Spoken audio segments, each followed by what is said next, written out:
जय हिंद। आप सभी का स्वागत है एबीसी कोचिंग यूट्यूब चैनल में। आप लोग कैसे हैं? आशा है कि स्वस्थ और मस्त होंगे। दोस्तों, इस वीडियो में class 9th subject social science अर्थात सामाजिक विज्ञान के most important VVI objective question देखने वाले हैं, जो कि आपकी बोर्ड परीक्षा के लिए काफी महत्वपूर्ण है। तो सभी छात्र अंत तक बने रहें। वीडियो को लाइक अपने सभी दोस्तों के साथ शेयर करेंगे और चैनल पर पहली बार आए हैं तो आप सभी से रिक्वेस्ट है चैनल को सब्सक्राइब करने के साथ बेल आइकन को प्रेस जरूर कर लीजिएगा। तो चलिए बच्चों, क्वेश्चन की ओर चलते हैं। देखिए, सबसे पहला सवाल दिया गया है कि सेंट पीटर्सबर्ग का नया नाम क्या पड़ा। तो दोस्तों, मैंने आपको बताया था, ये वाला क्वेश्चन पहले भी पूछा गया है। तो मैंने आप लोगों को बताया था कि इसका जो आंसर क्या होगा, पेट्रोगार्ड होगा। ऑप्शन नंबर जो है 20 का सही आंसर होगा, क्योंकि सेंट पीटर्सबर्ग का जो नाम था वो बाद में क्या पड़ा था, पेट्रोगार्ड। ऑप्शन नंबर 20 का सही आंसर होगा। अगला प्रश्न है कि फ्रांसीसी क्रांति की किस शहर से शुरुआत हुई थी। तो फ्रांसीसी क्रांति जो है पेरिस शहर से शुरुआत हुआ था, जो कि लंदन में है। ठीक है, जो कि लंदन के एक शहर है पेरिस, वहां से शुरुआत हुआ था। ऑप्शन सी इसका सही आंसर होगा। अगला सवाल दिया गया है कि फ्रांसीसी समाज में सत्ता और सामाजिक हैसियत को अभिव्यक्त करने वाली श्रेणी को क्या कहा जाता है। तो उसको जो है एस्टेट कहा जाता है। ठीक, ऑप्शन नंबर जो है ए इसका सही आंसर होगा, एस्टेट। अगला सवाल है कि द्वितीय विश्व युद्ध कब से कब तक हुआ। तो देखिए, द्वितीय विश्व युद्ध जो है 1930 से लेकर 1945 तक हुआ था, जो कि 15 वर्ष तक चला था। ठीक है, ऑप्शन नंबर ए इसका सही आंसर होगा। और अगर प्रथम यहाँ पे विश्व युद्ध का है तो आपको याद रखना था, तो 1914 से 1918 तक चला था, 4 वर्ष ही चला था। ठीक है, प्रथम जो विश्व युद्ध, और द्वितीय युद्ध जो है वो 15 वर्ष तक चला था, जो कि 1930 से लेकर 1945 तक हुआ था। ऑप्शन नंबर ए इसका सही आंसर होगा। अगला सवाल दिया गया कि स्लीपर कहाँ लगते हैं। तो स्लीपर दोस्तों कहाँ लगते हैं, तो स्लीपर जो है रेल के पटरी में लगते हैं। तो ऑप्शन सी इसका सही आंसर होगा। अगला प्रश्न है कि जम्मू कश्मीर के चारवाहों को क्या कहा जाता है। तो जम्मू कश्मीर के चारवाहों को जो है गुज्जर बकरवाल कहा जाता है। ठीक है, ऑप्शन नंबर ए इसका सही आंसर होगा। अगला है कैप्टन स्विंग कौन था। तो कैप्टन स्विंग जो है काल्पनिक नाम है। ऑप्शन नंबर जो है सी इसका सही आंसर होगा। अगला सवाल है कि किस देश ने क्रिकेट का आविष्कार किया। तो दोस्तों ये हो जाएगा इंग्लैंड के द्वारा ही जो है क्रिकेट का आविष्कार किया गया है। तो ऑप्शन नंबर ए इसका ऑप्शन नंबर जो है डी इसका सही आंसर होगा, इंग्लैंड। अगला सवाल है कि एक तरफ करके पहनी जाने वाली टोपी को कहते हैं। एक तरफ करके जो है पहनी जाने वाली टोपी को जो है काकेड कहा जाता है। क्या क्या कहा जाता है, काकेड। इसको आप लोग नोट कर लीजिएगा, ये कई बार एग्जाम में पूछा गया, रिपीटेड क्वेश्चन ही इंपॉर्टेंट, इसको नोट कर लीजिए। अगला सवाल दिया गया कि वैगा। देखिए, वैगा एक वन्य समुदाय है। तो वैगा कौन सा समुदाय है, मध्य भारत का समुदाय है। ठीक है, तो ऑप्शन नंबर ए इसका सही आंसर होगा, मध्य भारत का। अगला प्रश्न है कि प्रथम विश्व युद्ध कब से कब तक हुआ। तो बच्चों आपको मैंने बताया ना, तो 1914 से लेकर 1918 तक हुआ था। ठीक है, और उसको मैंने बताया था 4 वर्ष ही चला था। तो ऑप्शन नंबर 20 का सही आंसर होगा। अगला प्रश्न है कि 1878 के वन्य कानून में वनों को कितने भागों में बांटा गया। तो दोस्तों ये जो है टोटल जो है 3 भागों में बांटा गया था, रक्षित, अरक्षित और अनरक्षित। ठीक है, तो यहाँ पे जो है उन्मूलन वन इसको जो कह सकते हैं, यानी 3 भागों में बांटा गया था। ऑप्शन सी इसका सही आंसर होगा, 3 भागों में। ठीक है, अगला सवाल है कि निम्नलिखित में से कौन अफ्रीका के चारवाहा नहीं है। दोस्तों ये धनगर जो है ये अफ्रीका के चारवाहा नहीं है। ठीक है, चलिए अगला सवाल दिया गया है कि मेरे मित्र एक ऐसे देश के निवासी है जिस देश की सीमा भारत के साथ नहीं लगती। अब बताएं कि वह कौन सा देश है। यहाँ पे दोस्तों ये जो सवाल है ना, थोड़ा सा लैंग्वेज में बनाया गया है, और इस सवाल का आंसर आप लोगों को हमेशा याद रखना है, क्योंकि यह जो सवाल है एग्जाम में पूछे जाते हैं। और एग्जाम इस प्रकार से पूछता है कि ये बताइए कि भारत का मतलब भारत के नजदीकी सीमा को बिना छूते हुए वैसा कौन सा देश है, या कह सकता है कि वह कौन सा देश है जो कि भारत के सीमा को नहीं छूती है। इस प्रकार से भी आपका सवाल दे सकता है। दोस्तों आपको याद रखना है कि इसका आंसर हो जाएगा ताजिकिस्तान। ठीक है, ऑप्शन नंबर जो है 20 का सही आंसर होगा। अगला सवाल है कि भारत का कौन सा स्थान 3 सागरों से मिलन स्थान पर है। तो इसका आंसर होगा कन्याकुमारी। ठीक है, ऑप्शन नंबर बी इसका सही आंसर होगा। अगला सवाल है निम्नलिखित में से कौन सी नदी प्रायद्वीपीय भारत की सबसे बड़ी नदी है। तो इसका आंसर होगा गोदावरी नदी। ऑप्शन नंबर बी इसका सही आंसर होगा। अगला सवाल है निम्नलिखित में से कौन सी भारत में शीत ऋतु की विशेषता है। तो बच्चों इसका आंसर होगा ठंडा दिन एवं ठंडी रातें। ऑप्शन नंबर जो है सी इसका सही आंसर होगा।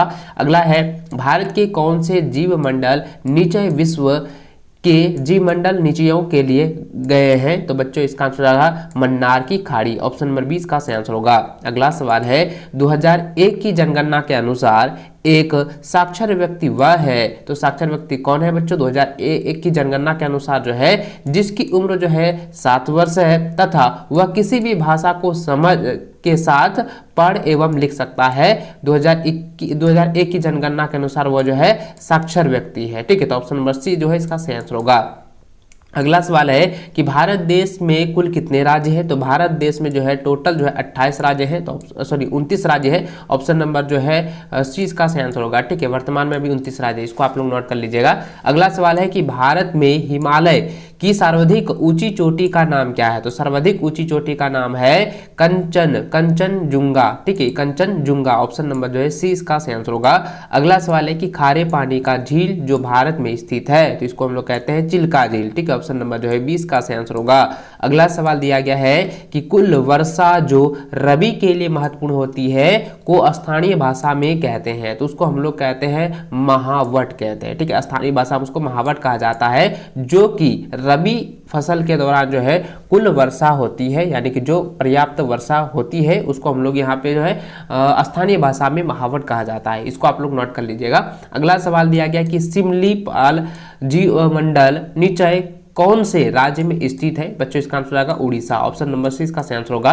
अगला सवाल है कि निम्नलिखित में से कौन सा एक जनसंख्या वृद्धि का परिणाम दर्शाता है? तो जनसंख्या वृद्धि का परिणाम कौन दर्शाता है? जनसंख्या वृद्धि दर दर्शाता है। ठीक, ऑप्शन नंबर सी इसका सही आंसर होगा, जनसंख्या वृद्धि की दर। अगला सवाल है कि किस देश के साथ उत्तराखंड, उत्तर प्रदेश, बिहार, पश्चिम बंगाल तथा सिक्किम की सीमाएं समान रूप से जुड़ी हुई है? इसका आंसर आएगा नेपाल। ऑप्शन नंबर सी इसका सही आंसर है। और नेपाल जो है भारत का जो है ये पड़ोसी राज्य भी माना, पड़ोसी देश भी माना जाता है। इसको आप लोग नोट कर लीजिएगा। अगला सवाल दिया गया कि पोलैंड एक देश है, तो पोलैंड जो है एक मध्य यूरोपीय देश है, तो ऑप्शन बी इसका सही आंसर होगा।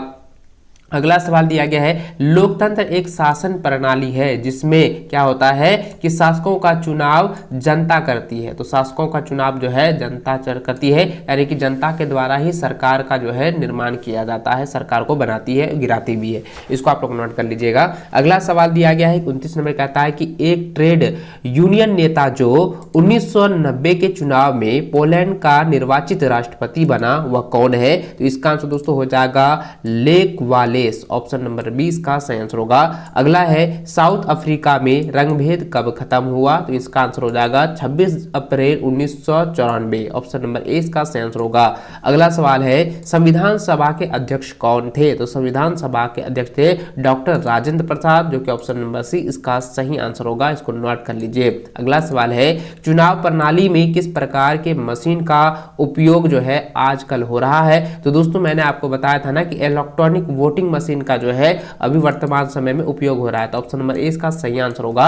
अगला सवाल दिया गया है कि राज्य का सर्वोच्च यानी कि प्रधान कौन होता है? तो कौन होता है बच्चों? राष्ट्रपति होता है। नोट कर लीजिए, ऑप्शन नंबर ए इसका सही आंसर होगा। अगला सवाल है निम्नलिखित में से कौन भारत के राष्ट्रपति द्वारा चयनित नहीं होता है? दोस्तों राज्य के मुख्यमंत्री जो होते हैं वो राष्ट्रपति द्वारा चयनित नहीं होते हैं, लेकिन भारत के मुख्य न्यायाधीश, चुनाव उपायुक्त और राज्यों के गवर्नर ये सभी जो है ये राष्ट्रपति के द्वारा जो है चुने जाते हैं, चयनित किए जाते हैं। लेकिन राज्य के मुख्यमंत्री जो है, राज्य के मुख्यमंत्री जनता के द्वारा चुना जाता है। ठीक है, इसको आप लोग नोट कर लीजिए। और सदस्यों के द्वारा, राज्य सदस्य के द्वारा इसको चुना जाता है। ठीक है, इसको नोट कर लीजिए। ठीक है, अगला प्रश्न देखिए दोस्तों, दिया गया है कि मानवाधिकार आयोग किस वर्ष गठित हुआ? तो इसका आंसर 1993 में गठित हुआ था, तो ऑप्शन नंबर डी इसका सही आंसर होगा। अगला सवाल है कि राष्ट्रीय मानवाधिकार आयोग की नियुक्ति कौन करता है? तो राष्ट्रपति करता है, तो ऑप्शन ए इसका सही आंसर होगा। अगला सवाल है निम्नलिखित राजनैतिक संस्थाओं में से कौन सी संस्था देश के मौजूदा कानून में संशोधन कर सकती है? तो बच्चों इसका आंसर होगा ऑप्शन नंबर डी हो जाएगा संसद। ठीक है, अगला सवाल है भारतीय संविधान इनमें से कौन सा अधिकार देता है? तो भारतीय संविधान जो है इनमें से अपनी संस्कृति की रक्षा करने का जो अधिकार देती है। ऑप्शन सी इसका सही आंसर होगा। अगला सवाल है, पालमपुर का मुख्य सिंचाई का स्रोत है, तो क्या है बच्चों? नलकूप है। ये कई बार आप लोगों ने चैप्टर में पढ़ा है। अगला सवाल है कि हरित क्रांति क्या है? तो हरित क्रांति जो है वो कृषि में विकास की क्रांति है, तो ऑप्शन ए इसका सही आंसर होगा। अगला है, पालमपुर में खेती पर कितने प्रतिशत लोग आश्रित है? तो लगभग जो है 75% लोग जो है खेती पर आश्रित है। ऑप्शन सी इसका सही आंसर होगा।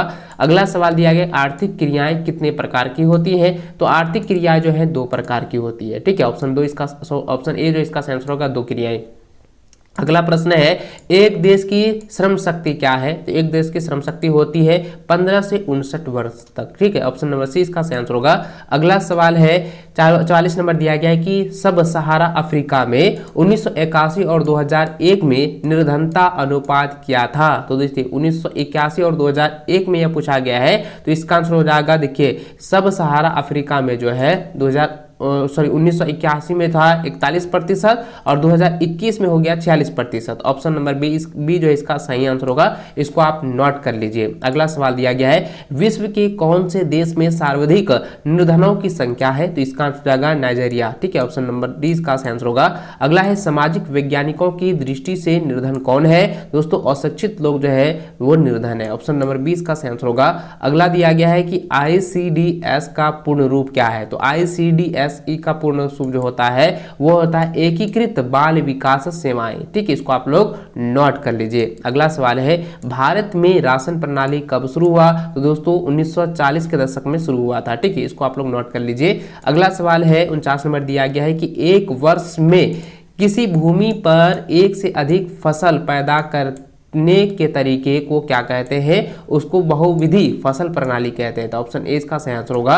अगला सवाल दिया गया है कि निम्नलिखित में कौन सा राज्य जहां आधुनिक कृषि विधि अपनाई गई? तो इसका आंसर होगा पंजाब। ऑप्शन नंबर ए इसका सही आंसर होगा। दोस्तों इस वीडियो में सोशल साइंस के मोस्ट इंपोर्टेंट ऑब्जेक्टिव क्वेश्चन देखे हैं जो कि आपकी बोर्ड एग्जाम के लिए काफी इंपॉर्टेंट है। 11 अप्रैल से आप लोगों का एग्जाम्स होना है, इसलिए आप एग्जाम की तैयारी भरपूर और जबरदस्त तरीके से कीजिए ताकि आप एग्जाम में एक भी प्रश्न को ना छोड़ें, उसको आप पूरी तरह से क्लियर कर लें और इस बार भी आप अच्छे मार्क्स से पास हो जाए। तो चलिए बच्चों, हमारी शुभकामना आप लोगों के साथ है। इस वीडियो को लाइक अपने सभी दोस्तों के साथ शेयर करेंगे। चैनल पर पहली बार आए हैं तो चैनल को सब्सक्राइब करने के साथ बेल आइकन को भी प्रेस जरूर कर लीजिएगा।